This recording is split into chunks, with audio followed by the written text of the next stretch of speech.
Hi, everybody. I'd like to welcome everyone here. The acoustics in this room are phenomenal. So, can everybody hear me? Yes. Great. Okay. I'm J.B. Holston. I'm the Dean of Engineering and Computer Science here at the University of Denver. For those of you who haven't been in the building before, why the heck not? But welcome. We've only been in here for about coming up on 2 years, about a year and 10 months. And prior to that, we were distributed across what we call a bunch of mid-century modern buildings on the campus, also known as Quonset huts. So it's a delight to have all of you here and to have you here for this particular talk. Dr. Maria Klawe is the president of Harvey Mudd and is the college's 5th president and has been that president since 2006. She's renowned as a computer scientist and scholar. She's the first woman to lead the college. She's a North American expert on diversity in science, technology, engineering, and mathematics, gender and gaming, utilizing lessons from her own career in the STEM industry and education. She's a fellow of the American Academy of Arts and Sciences. This is my favorite factoid. She was ranked 17th on Fortune's 2014 list of the world's 50 greatest leaders, ahead of Angelina Jolie and ahead of Bill Gates that year, if I recall.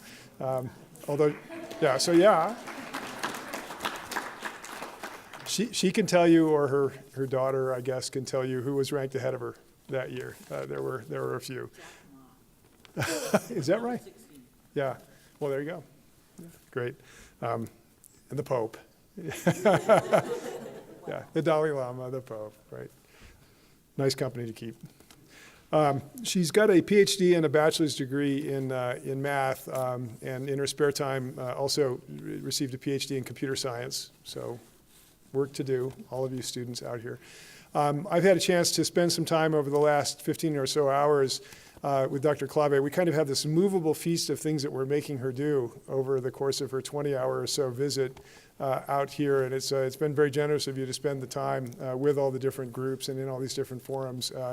We've been having a great rolling conversation about the issue that she'll talk in some greater detail about here. And as we were talking in the event prior, it's a particularly critical time for a particularly critical issue.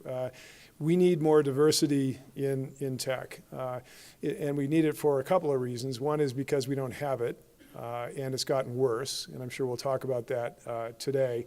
And secondly, everything is better when we have more of it. And the products are better, services are better, creativity is greater, humans are better. White men are definitely better when there's more diversity in all of this. And I guess the third reason is we talked about this as well in the last session. Tech is kind of eating the world. And so if you add all that up, one of the most acute things we've got to address, I would argue, in the world is the question of diversity in tech. So we're absolutely delighted to have as our distinguished lecturer today, Dr. Maria Klawe. Dr. Klawe?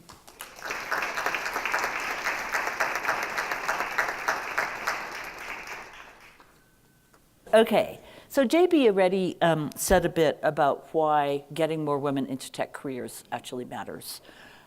I'm going to say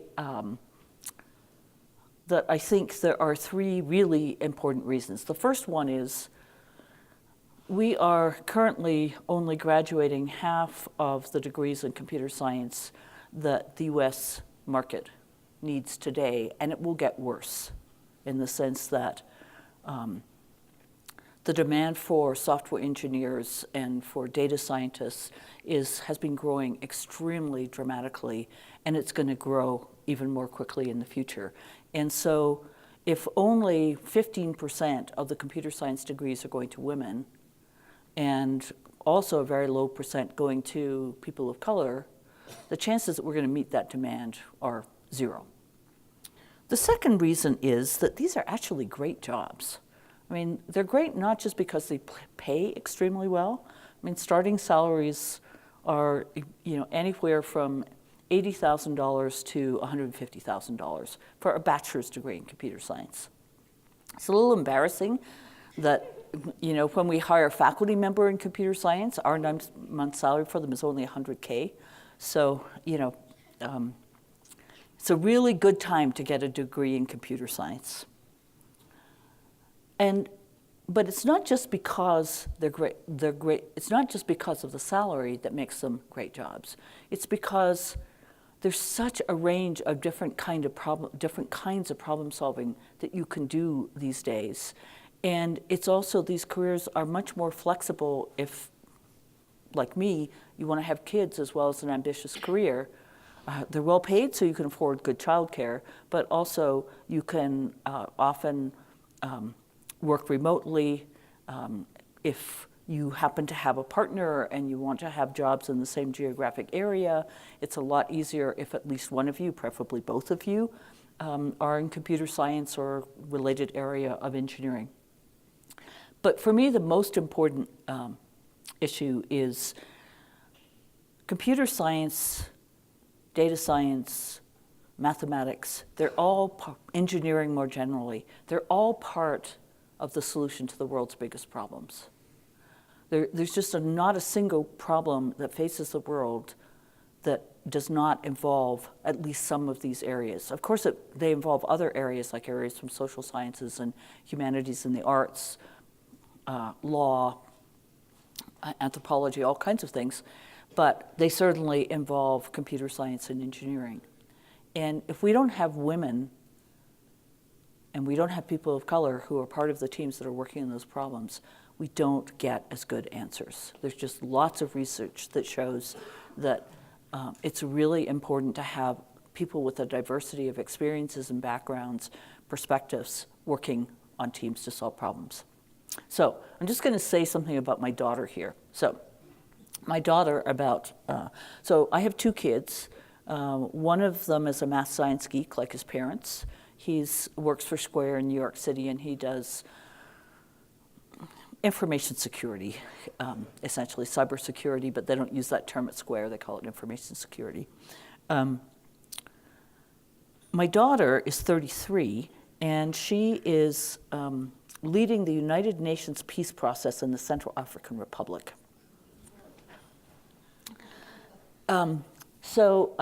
Sasha, so basically we have a child who is a clone of his father.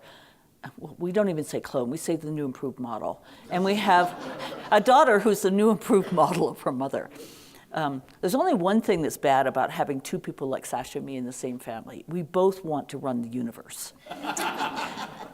It makes it really challenging. But anyhow, a number of years ago, it must be about, 8 years ago now, Sasha says, "Mom, my best friend Colleen just went out and bought this antique map of the world, and it's gorgeous. Cost $200. I can't afford one. Why don't you paint me one?"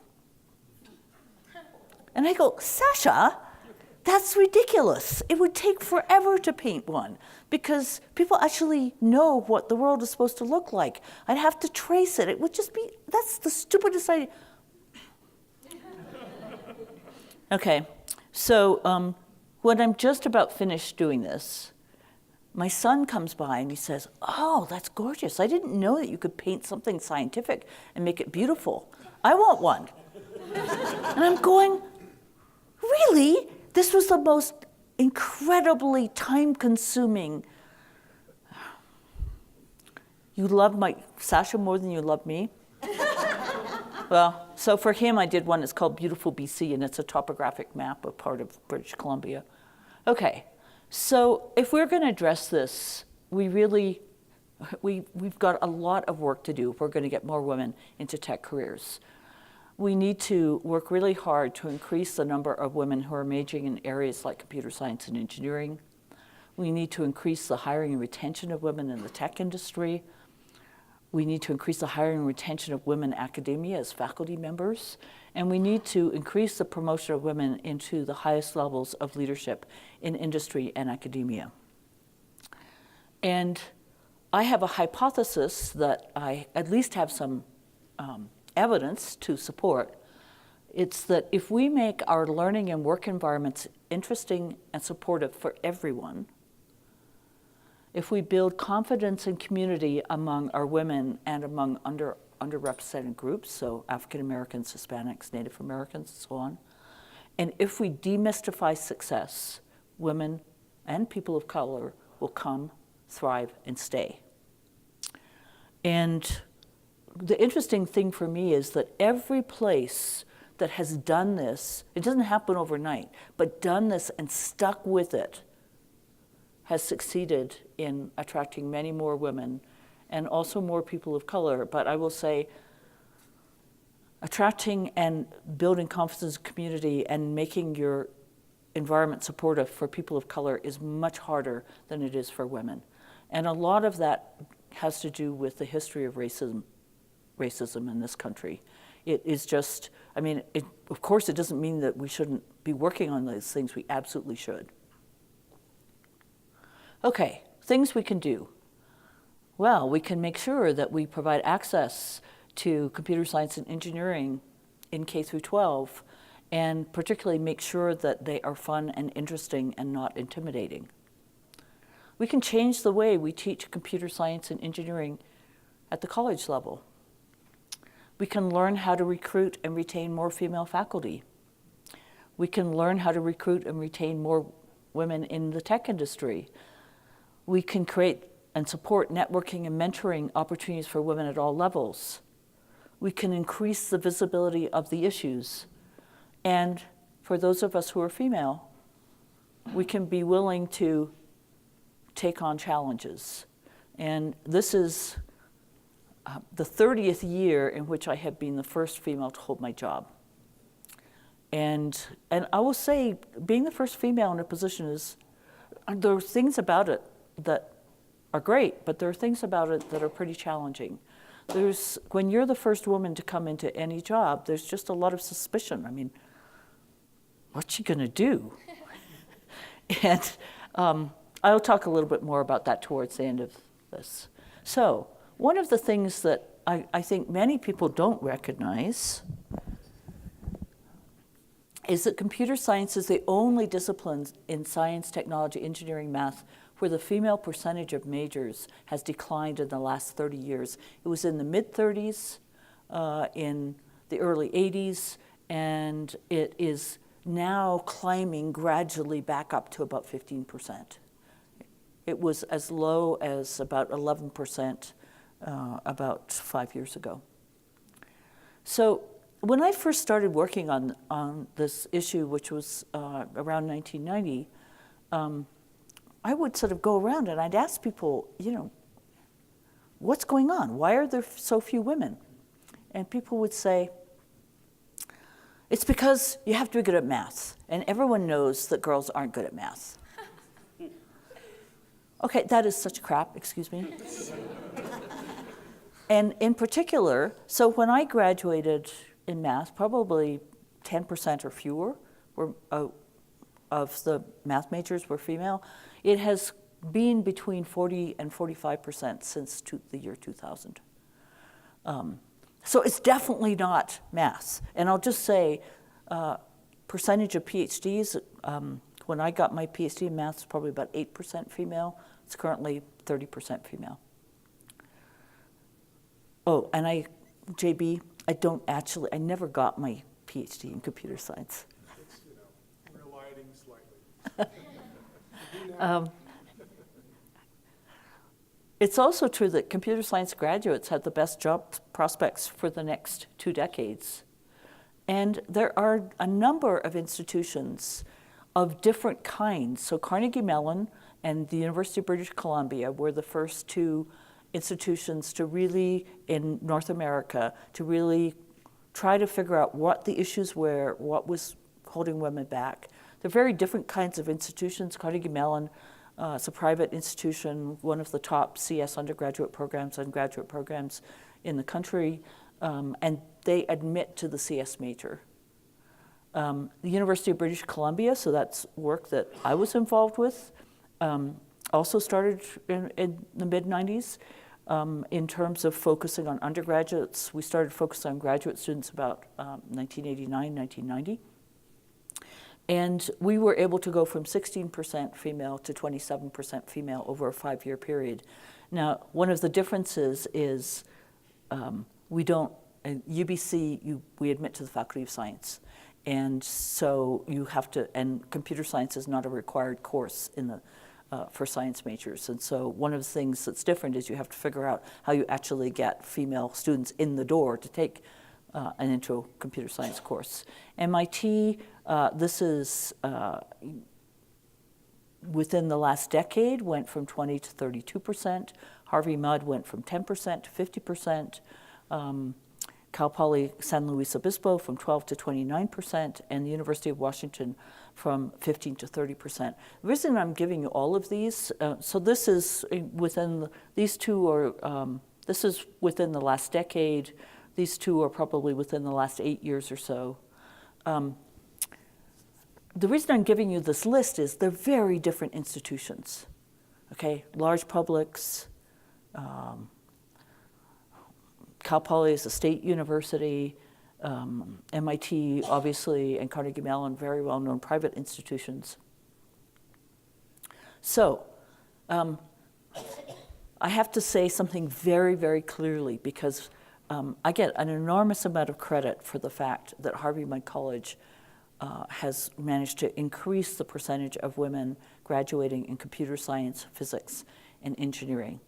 And those of you who know how academic institutions actually work, the president doesn't do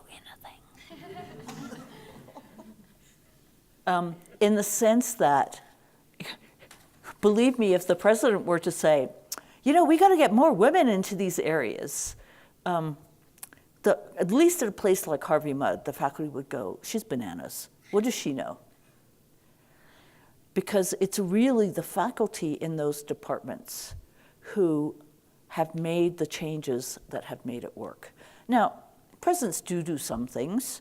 So in particular, one of the things that I did contribute to, at least a little bit, was increasing the percentage of female students at Harvey Mudd overall. So when I arrived, well, 10 years before I arrived, they were at 22%.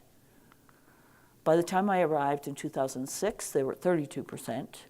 We got it up to 42% by 2010, and then 45 another 2 years later, and 47, and now we're at 50%. And you know, a lot of that was a lot of that is simply both how you present yourself as an institution. So when I was Dean of Engineering at Princeton, Deans of Engineering do this weird thing. They publish a College of Engineering magazine. Do you guys do this? Well, we only do it online. Okay. Well, and this is back, remember, 2003, when I arrived at Princeton. And so you get a magazine from every College of Engineering. And I would flip through them and look at the ratio of the photographs of men to women. I had one from, not to be named university with initials, BYU, I believe, where there are more than 1,000 photos, and not, I mean, photos of more than 1,000 individuals in the magazine, not a single female. But, you know, you can really, it's how you present yourself on your website, the photographs that you hang around your buildings or paintings. Who are your tour guides? Who are the faculty members who are, you know, giving talks or panels on admitted student stays? Everything you do is a signal to whether or not diversity is something that matters to you.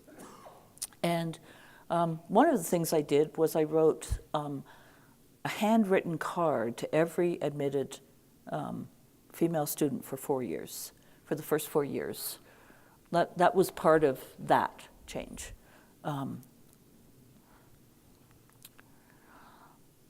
But one of the other things that's incredibly important is who is actually teaching the courses. When I was an undergraduate student, I never had a math course taught by a woman, except for once when there was a woman who was on sabbatical visiting from another university. It actually really matters. So we were at about 20% 10 years before I arrived, about a third, and within 4 years, we're up to 40%, and we've stayed roughly at 40%. And I'll just say, so for instance, in our computer science department, we were at 7 and 7 male and female. We have 2 males arriving. So now we're going to be at 7 and 9. But that's pretty amazing for a CS department. So let me talk to you about what the computer science department did in order to attract more women. Now, I said I didn't have anything to do with this. It's really true, because they started working on this a year before I came as president and a month before anyone could even contacted me about the presidency at Harvey Mudd. And what happened was they had a brand new assistant professor. Her name was Christine Alvarado. She had done her undergrad at Dartmouth and her PhD at MIT. At Dartmouth, she had a wonderful experience. At MIT, all of a sudden, she had all kinds of male students coming up to her saying, "You only got in because you're a girl. You're not nearly as smart as we are." So when she arrived at Harvey Mudd and noticed the very small percentage of female majors in computer science, she talked to other faculty members, and they were interested in working on this. And like all good scientists, when you decide to solve a problem, what should you do first? You should read the literature. You should find out what has worked elsewhere. And so they did that. First of all, they changed the introductory course, which was a required course for every student. They got rid of something they referred to as student macho behavior. I'll describe that in a moment. They took first-year female students to the Hopper Celebration of Women in Computing, and they provided summer research experiences between first and second year. One thing, we actually have data to show that we would take 25 of our first-year students to the Hopper Celebration of Women Computing. We're actually starting to dial back on that and taking more of our students to the TAPIA conference, which is for people of color and people with disabilities, because we're not really worried about having enough women in computer science now. Now we're worried about, do we have enough African American, Hispanic, Native American students? But it certainly was the case that doing it for the first several years when the numbers were still relatively low, it made a huge difference just in terms of the perspective that the students brought back. And not just for the students who went to the conference. There was so much buzz when they came back about, they met all these amazing women of all ages, shapes, and sizes doing incredible things in computer science. We also know from research that if we can give female students and students of color an early research experience, it increases retention. Similarly, if you can get them into an early internship in industry. So one of the things we also did was convince a number of the big tech companies, Microsoft, Facebook, Google, Intel, to offer early internship programs where they would take a student as an intern in the summer between their first and second year in college, or in the summer between their second and third year in college. And that has really helped as well. Okay, so changing the intro course. The old course. Okay, the old course was like most introductory courses in computer science. It is an introduction to the basic ideas in computer science. But the way it was talked about by everyone was, it's learning to program in Java.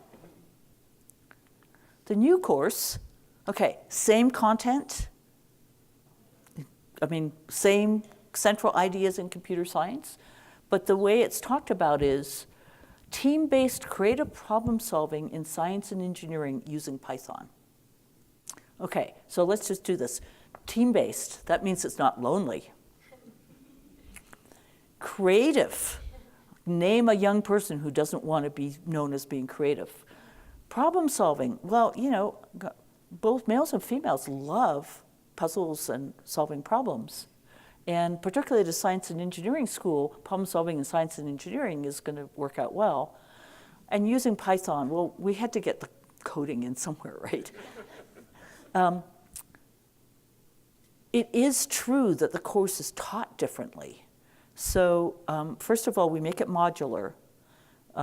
Typically, modules are 1 or 2 weeks. One of the reasons we do this is what we mean by modular is, let's suppose you don't do really well in this 1 week period. We're going to make sure that when you start the next module, you're not being penalized. So trying to, if a student has a bad week or whatever happens, that they're not going to be penalized for that. One of the things that was also really important was making sure that students had an experience where they expected to succeed throughout. Not because the course is easy, it's not, but where they were sure that if they worked hard and if they got help, they were going to succeed. So one of the ways we did that was our colors are black, white, and gold. We took the intro course, CS5, and we split it into 2 sections. CS5 Gold is for the people with no prior experience. CS5 Black is for the people with, say, an AP CS course. Okay, very important, the Gold is the one for people with no prior experience, because it doesn't sound like you're in the crappy class for the dummies. It sounds like you're in the Gold class. We also introduced a new course which combines CS42, CS5, and 60, because we always had some students who had way too much preparation. And we didn't want them messing up the experience for the students in these 2 classes, so we gave them their own section. There's typically about 40 kids in CS42. So, Matthew behavior. Can I have a CS major who's male come up to the front of the class? I promise it won't be horrible. Okay, come on up. That'll do. It's also Hispanic. Okay. So, what's your name? James. So James is in my CS5 class. And anytime there's a question, James is answering it. And anytime there's an opportunity to ask a question, James is answering it. Now, I just want to point out, I was that person in my math classes. Okay, so, what I totally understand is that it's not because you're trying to show off, mostly. It's because you're really passionate about the subject. So I have James in my CS5 class, and so I have a conversation like this with James. James, I love having you in my class. You are just so passionate about computer science. And you ask great questions as well. You probably don't realize this, but some of the other students are a little intimidated by just how much you know. Would you mind if we had our conversations one-on-one in office hours? Absolutely. Thank you. That was absolutely not, James. It works. Thank you so much.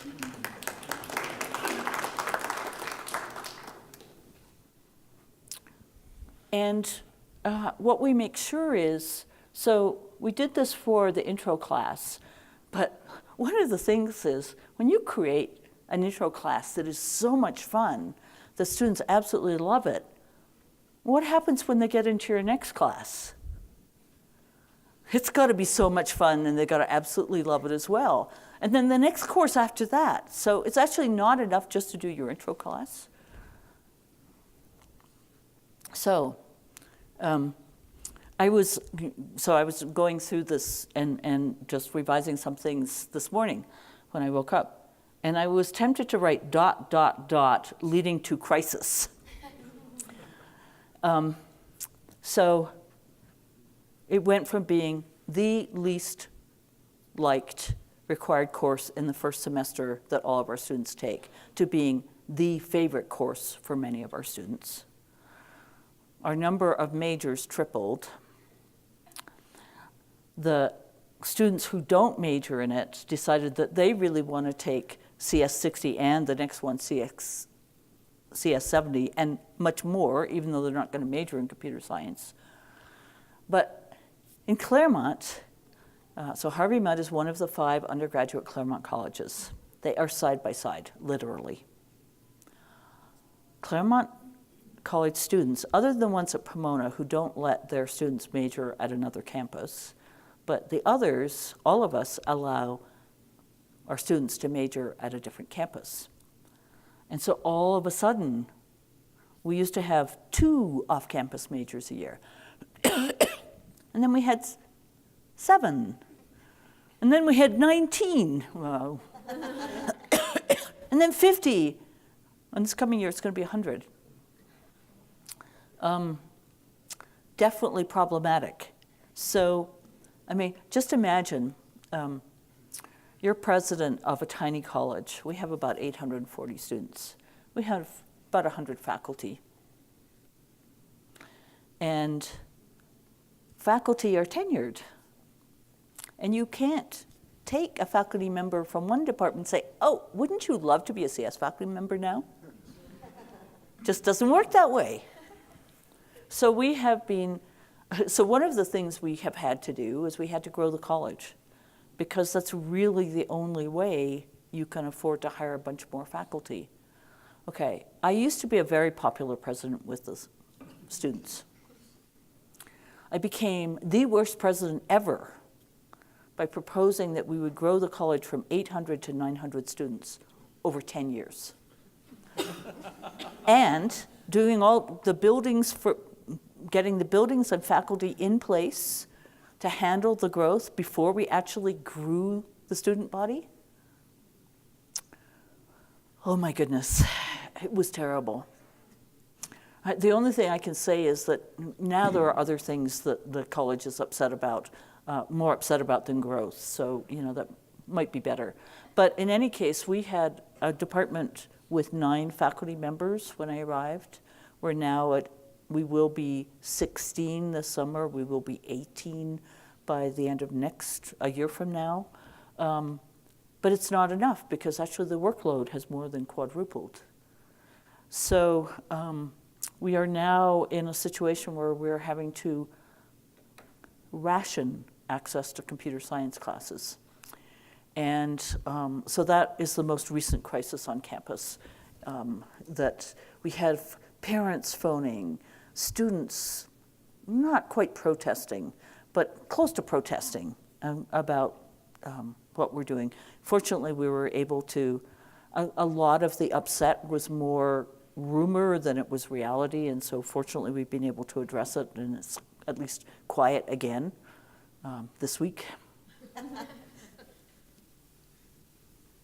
So one of the things that about MUD is that we think of ourselves, because we're so small, and because we're so committed to innovation in pedagogy and curriculum, we think of ourselves as an innovation lab for curriculum pedagogy in science and engineering, and frankly also in humanities, social science, and the arts, since we do a lot there as well. Our students, every student takes at least a third of their courses in humanities, social sciences, and the arts, so which is the highest for any science and engineering institution in the country.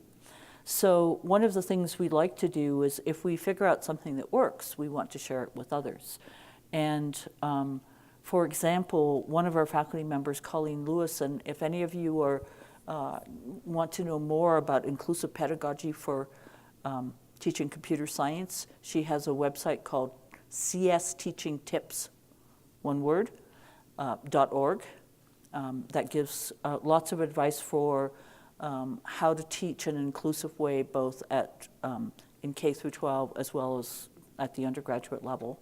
But she also has a course designed for middle school or early high school students that can be taught by a teacher who doesn't know computer science, because everything's online, including the grading, and it's available on edX. So the BRAID project, I thought I had another slide on the BRAID project. Okay, so the BRAID project stands for Building, Recruiting, and Inclusion for Diversity. And the idea was to take the kinds of things that have been done, not just at MUD, but at the schools that I listed before that have worked to increase diversity in the undergraduate CS major, and do an experiment where we work with 15 universities across the country, everything from Arizona State University to the University of Wisconsin at Milwaukee. That's a very small CS department, Villanova University, the University of Vermont, 15 universities, and their department chairs signed up that they would implement at least 3 of 4 practices that we recommend for increasing diversity. So one of them is changing your intro class, which I just told you about. Another one is doing outreach to high school teachers and students. A third one is building confidence and community among your underrepresented groups. And the fourth one is promoting joint majors like joint CS biology. So joint majors with disciplines where there's already tons of female majors. And we are currently finishing our 4th year of the BRAID project. We have a bunch of funding from industry, Microsoft, Google, Facebook, Intel, Qualcomm are the 5 companies who've been supporting this. We also have a bunch of funding to support a research project studying what's going on in each of these 15 departments that's led by Dr. Linda Sachs from UCLA. And I really have to say that after only 3 years, there was a statistically significant increase by both women and students of color in the majors. So for example, so one of the things that's a little complicated is the number of CS majors is growing everywhere. So, but the growth in females was up over the 3-year period, 59%, whereas the growth in white males was up 22%, and the growth in people of color was up 38%. So it's pretty amazing that we're seeing such good results so quickly because, I mean, the first year is mostly changing your intro course, which is not a trivial thing to do. Okay, let me just briefly talk about recruiting and retaining female faculty. The most important thing is you have to educate your search committees on how to both recruit a diverse pool of candidates, how to interview them, and how to actually land them. And there's lots of information on this that's out there because the National Science Foundation funded a lot of advanced programs at different universities, and so there's been a lot of research done, but it doesn't do you any good if your search committees don't actually know how to do these things. A second one that's important at some institutions, less so at a place probably like Denver and the greater Los Angeles area. We have a lot of different academic institutions, but when you are looking to recruit a female faculty member, there's a strong possibility that that person has a partner who's also a faculty member. And so ways that you can actually provide an opportunity for the partner to actually land a faculty position as well is incredibly important. And it's particularly important when you're in locations where, you know, you're the big game in town. And so, you know, if you don't find a job for the partner, the chances they're actually going to be able to co-locate is very low. Maternity leaves, parent-friendly department cultures. So one of the things I love about MUD is it's not unusual for a child to be at any kind of meeting for whatever reason. Just, you know, like they were sick, they were taking them to the doctor, didn't have time, you bring your child in, he or she is coloring or playing with a puzzle or whatever else. It's just normal. Providing access to good childcare, and one of the things that we have found incredibly inexpensive and helpful is providing backup care. So this is a program that I think costs us probably $11,000 a year. But what happens is that if your childcare, for whatever reason, you know, your child gets sick. So in many daycare centers won't take a sick child for obvious reasons, and so you, at the last minute, need to find somebody to take care of your child. This company does it, and they charge, I don't know, $2 an hour or something. And so it's basically a backup insurance program. And every person gets up to 40 hours of backup care per year or something like that. Okay, how to recruit and retain more women in tech careers and industry. Okay, who here has done an interview with a tech company recently? Okay, now raise your hand if you had what I would term an adversarial technical interview as part of that process. So what I mean by an adversarial technical interview is, and typically you actually interview with several different people who do this to you, and they say, okay, go up to the whiteboard and show me how you would code such and such in C++. And you start coding, and they say, I don't see why you're doing that way. Explain.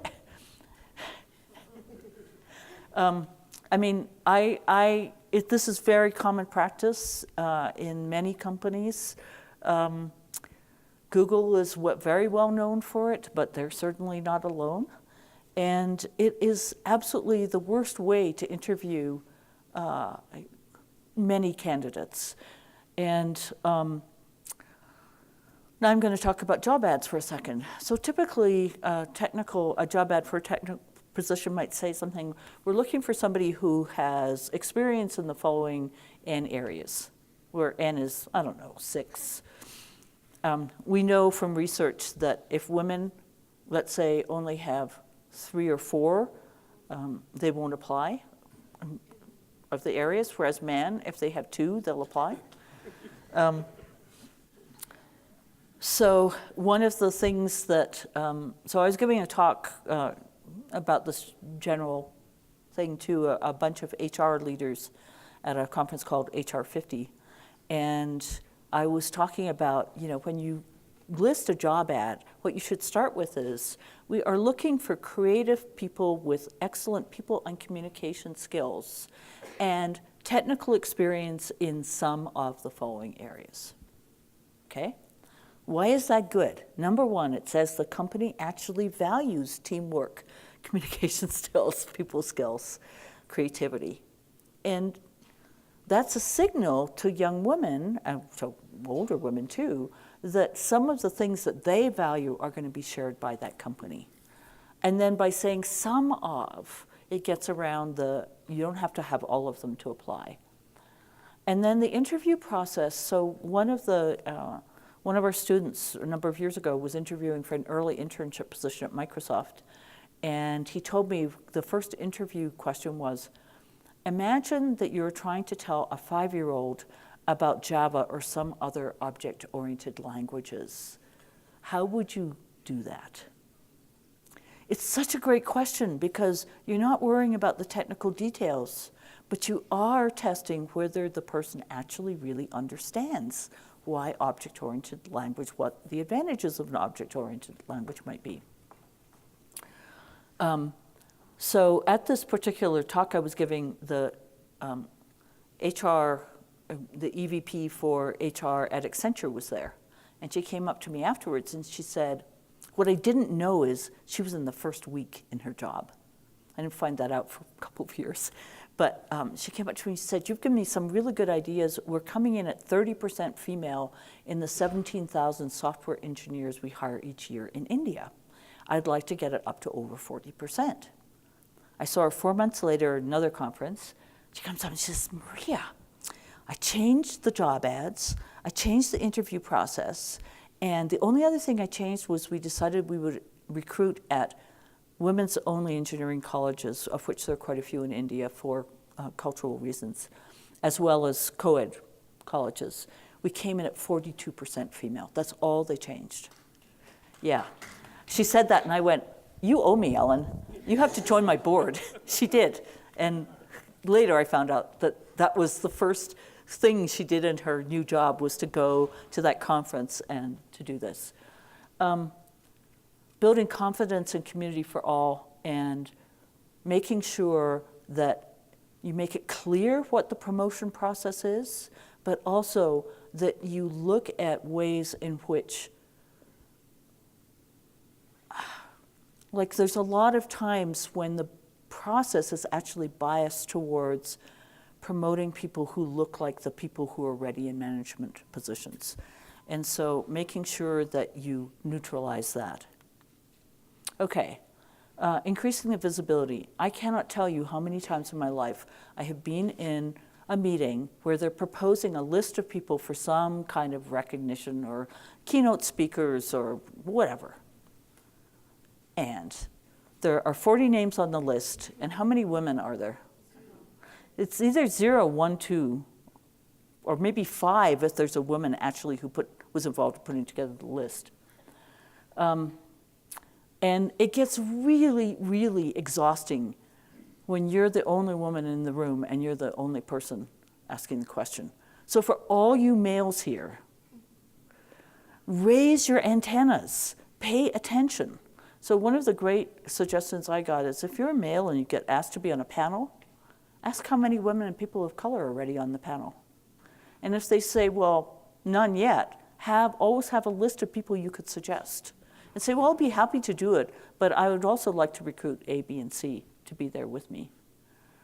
And talk about the importance of women in tech. This problem is not a women's problem. Just like racism is not a problem that belongs to people of color.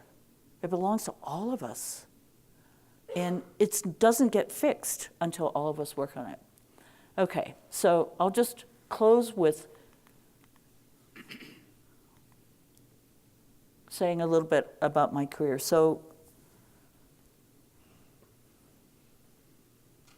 I think that, so here's one of the things I learned by going to Harvey Mudd College. It was extraordinarily painful, but also really important. So when you are a leader and you come into a role, we all have sort of leadership styles that are what is comfortable for us. And we often think of them as sort of defining the kind of leader we are, particularly if you've been in a number of other roles and you've been viewed as being successful. And I arrived at Harvey Mudd, and in my 3rd semester, so the beginning of my 2nd year, I found out that a chunk of the faculty, and I have no idea whether it was 20% or 30% or 35%, but a significant chunk didn't trust me. Now, I am one of the most open, frank people in the universe. But this group of faculty was sure I had a hidden agenda, and they were trying to discern what it was. And my first reaction was, I can get a job someplace else. I'm out of here. Okay, that is not a good answer. But after a while, like maybe 24 hours, I was going like, well, actually, I took this job, and so if I'm going to lead this institution, I have to be the leader that the institution actually wants to have, rather than the leader I want to be, because I took on the responsibility of doing this. So I ended up working with an executive coach. And she's really fantastic. Her name is Sabina Nawaz. It was one of the most painful experiences in my life. Because really it's all about understanding how people are perceiving what you're doing. It doesn't matter what your intent is. If people really believe, and even though there was at least as large a fraction of the faculty who thought I was the best thing since sliced bread, it's really bad to have your faculty split this way. And so I had to learn how to be much quieter. Had to learn how to waffle. Okay, waffle is like you're asked a question and you go, that's interesting, I haven't really thought about that. I'm not sure, I really need some time to think that over. My first tentative feeling about how I might answer this is like this, but I really haven't thought about it. I needed to learn how to, when somebody said something I thought was completely idiotic, instead of saying, that's the stupidest thing I've ever heard. Okay, I didn't really say, that's not really what I would say, but I would debate the question, how to say, that's really interesting. I'll have to think about that. Just leave it alone.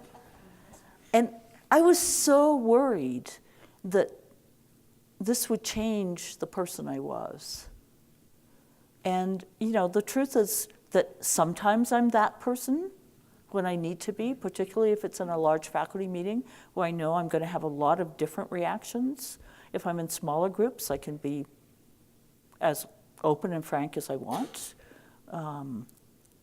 Well, depends which smaller group.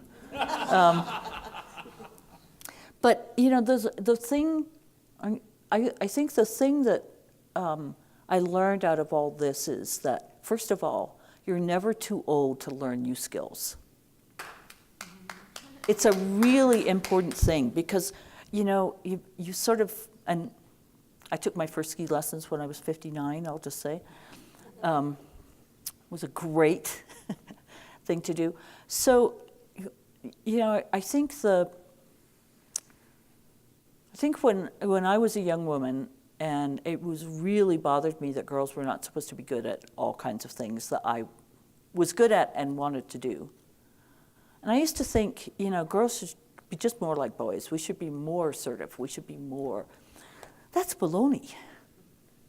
It just really is. And it ought to be the case that you can be shy, you can be introverted, you can be all kinds of, you can be compassionate, empathetic, you can be all kinds of different kinds of approaches to handling situations. And we should have an environment that supports all of those. I mean, I don't want to say that we should support obnoxious behavior or bullying or, things like that. I mean, there certainly are things that are egregious behavior that should not be supported in any circumstance. But this idea that we all have to be assertive, that we all have to do things the same way, that's just a bad idea, because people who have different styles of doing things, and if we can bring them together and work together on things, we actually will be much more successful. So do we have time for questions? We do. We have a few minutes for questions. Thank you very much. Thank you.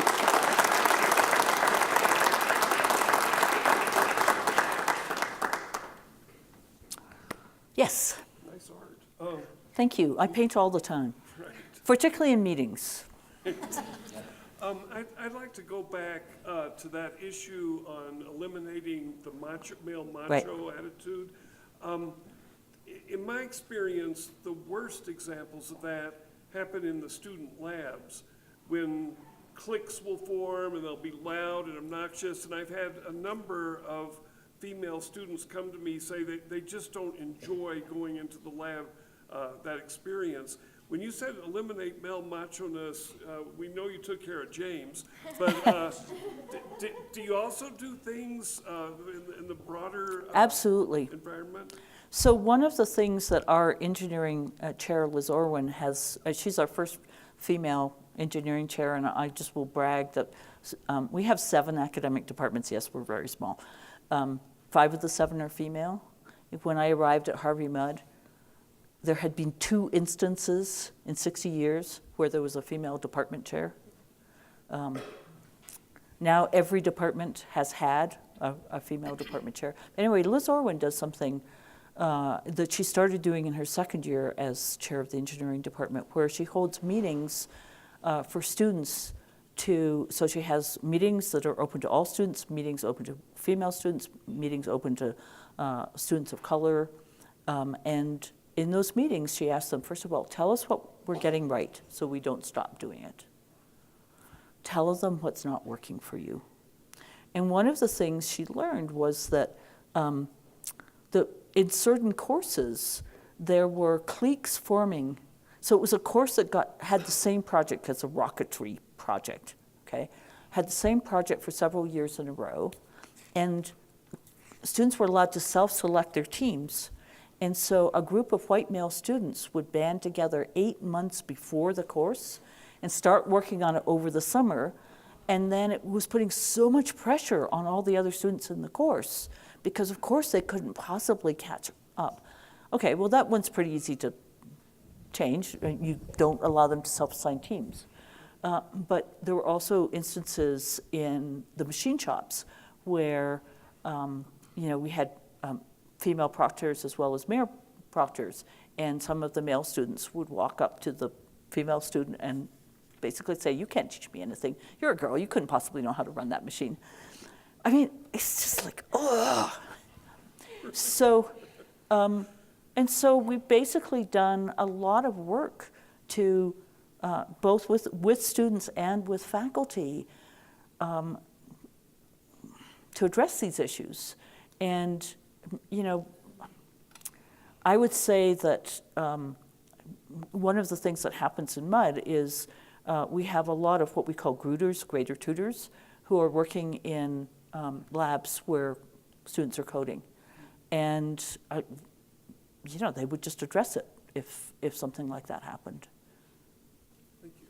Yes. So once we have these underrepresented groups, these folks in technology, what are you doing or what can you do to keep them in, to retain them so that they, because a lot of times, and I've seen it in my career, underrepresented groups come in, but because of the typically white male-dominated environment, they leave. So what Right. can you do to retain?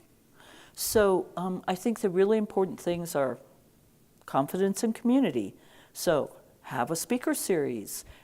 So let's suppose, you know, we're thinking about African American employees who typically make up, you know, 2 or 3% of a tech company's workforce. And, you know, so you've got to do things where they actually have a chance to meet other people of color across the country, across the company, and that could be across the country as well. You've got to bring in speakers so that they actually have role models and so they can get connections. You've got to put mentoring programs in place. And obviously, you know, it's really important that even though it would be lovely to say that every African American woman could be mentored by an African American woman, there just aren't enough to go around. And so you're going to have to, you know, have mentoring across cultures. And that means that you're going to have to do some training, pretty significant training, I would say, for the people who are going to be in mentoring roles, because there's lots of things that all of us do unintentionally that can be interpreted as dismissive, not inclusive, I mean, just all kinds of things. So I think, you know, a lot of diversity and inclusion training, and, you know, people, you know, brag about how everyone in their company has done implicit bias training. I'm sorry, that is like the tiniest small step forward. There's just a lot more work to do. And then we know that the reason that people of color and women leave careers in the tech industry, that their primary reason is they think they're not getting the same opportunity, they're not getting the same appreciation for the work that they're doing, they're not getting the same opportunities for promotion. And so you have to address those. And, you know, one of the things is, so if the company culture is the guys go out for beer on Friday afternoons, or the managers go play golf on Sunday afternoons, or whatever it is, what people often don't recognize is that the people who don't feel comfortable being part of that, they are being excluded from opportunities for networking and promotion and finding out what the paths to success are within that company in a way that's not intended but is really very significant. So, you know, there's one of the things you can do now is there's a whole bunch of companies that specialize in basically coming in and looking at your HR processes, looking at your hiring processes, looking at just sort of all aspects that could make it a good experience or not so good experience. And I think some of them are actually very good. Yes? To touch on what you were just saying, actually, I work at Lockheed Martin. I know I'm biracial, and half the reason I've stayed at where I work now is because we, in the last 5 or 10 years, have hired significantly more women and people from different countries or just different backgrounds. And at first, when I first got hired there was no one really of color or any women. And since I've been hired, I've spoken to managers specifically and told them, you need to be more diverse. And even as level 1, I was fresh out of college, and that's just something that I was passionate about and told them needed to change because they did. I plan on staying where I am for a long time. But a question I had was, my wife is a teacher, and, you know, it seems like a lot of schools churn out these super driven women. You know, it's a pretty much women-dominated profession. and business schools have a lot better luck with having people of different cultural backgrounds. What is happening before these people get to school to make women think, hey, I can be an awesome teacher, to think, or someone that's Hispanic or Black think, hey, I can be an awesome business owner? What's not happening in tech? Is it exposure? Or I think it's exposure. So think about it this way. Raise your hand if you've been treated by a female dentist or doctor. Yeah. So, you are seeing them. Everyone is seeing them. So 50% of the degrees in dentistry and medicine have gone to women, for at least 30 years. All right. Now, it is true that in medicine, if you actually look at the higher levels of the hierarchy, it's one of the most awful places to be female ever. I didn't know that until I started mentoring some young women who are doctors in academic arenas. Raise your hand if you had a female teacher when you were in school. Raise your hand if you have gone into a business and seen a person of color or a woman in running a business. Okay, so a huge amount of what happens is, if you don't, think about TV shows. The way that in general scientists and engineers is portrayed. I love Big Bang Theory, but excuse me? It's very funny. My son, we have these friends who know my son and his wife, Samaya, and they say they're just like Leonard and Penny. And I'm going, well, it is true Yannick is very nerdy, but Samaya is very bright. But she's beautiful and fashionable and all those kinds of things that Yannick is not. So a huge amount of it is what we see. And so one of the things that I think is really important to do, because a lot of people decide on what they're going to study in college based on who their teachers were in high school and the teachers they really liked. We need a lot more popular teachers to understand that there are great careers for people of color and women in science and engineering, and particularly computer science and engineering, because those are the areas that are least well represented. Yeah. So everyone in this room probably knows academia is just a slow-moving industry, so to say. So how do you spark this sort of? Why change? would you say that? I've personally listened to professors having conversations. Oh, should we do Java for the intro, or should we do Python? And even just that sort of change, I think that change has a lot of negative and positive, reactions towards it. So how do you start that? I think it's all strategic planning, really. I know that the College of Computer Science and Engineering has a strategic plan, but the strategic planning has to be owned by the students, by the faculty, and by the staff. It has to be something that everybody has a finger in, because, this whole question about, what's going on in the computer labs, unless you have a community of students who really want to have a diverse community, it's not going to be nearly as successful if it's only the faculty who are trying to make that happen. And so one of the things that I feel great about Harvey-Mudd is that a lot of our white male students choose to come to Mudd because they want to be part of a diverse community. And when they graduate, because they understand they will learn better and be better prepared for what comes after graduation if they're part of a diverse community. And they even look at the diversity of companies and grad programs when they're making choices. So, it's obviously, if you think about boards of academic institutions, they tend to have a lot of alumni on them. And not surprisingly, most of the Mudd alumni, particularly, they're expected usually to be reasonably wealthy so that they can make contributions to the institution. Well, that means they're probably, unless they're Mark Zuckerberg, they're probably, in their 50s, 60s, 70s. And so, of course, when I arrived, there might have been 5 women out of 40 on the board when I arrived. We're now at 40% female. But and we're now racially much more diverse than we were. Not nearly as racially diverse as I'd like to be, but we're getting there.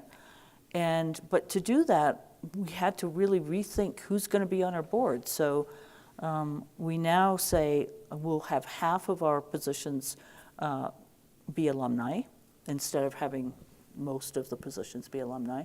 About 15 to 20% be parents, and the rest be people who care about the mission of our institution.